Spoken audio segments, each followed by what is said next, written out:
করবো, আমি আপনার সাথে বিভক্তি লক্ষ্য করছি। আমি যে এসে গেছিলাম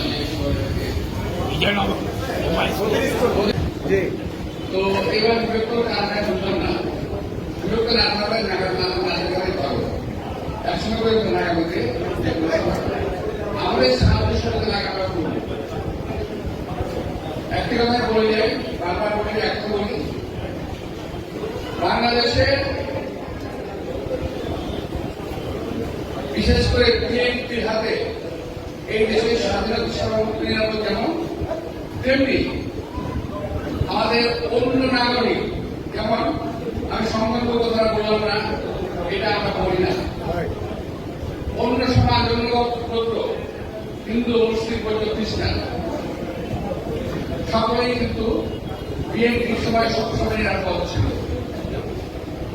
আমাদের আত্মীয় স্বজন যারা বাংলাদেশে এখন আছে, আমার হিন্দু ভাইদের, আপনি একটু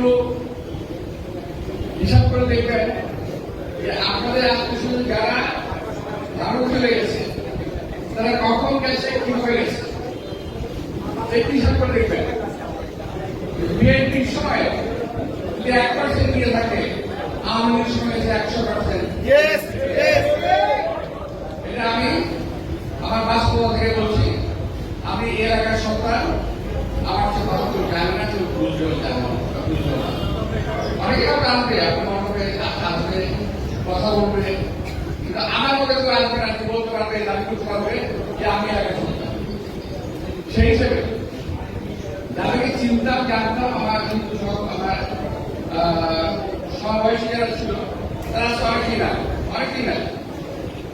আর যারা নতুন আপনারা আসছেন, আপনাদের জন্য বলছি, নিপীড়ন এবং বিতাড়ান্বিত হয়ে থাকে হিন্দুদের উপর, সেটা আওয়ামী লীগের সময় হয়েছে, বিএনপির সময় নয়। আমাকে কেউ একটা প্রমাণ দেখাতে পারেন কিছু না, ব্যক্তি ঘটনা ছাড়া, তাহলে আমি আপনারা যা বলবেন তাই করব। বিষয়টি হল, বিএনপির হাতে এই দেশে জাতি, যে কোনো জাতি, ধর্ম, সম্প্রদায় নিরাপদ এবং এই দেশের স্বাধীনতা নিরাপদ।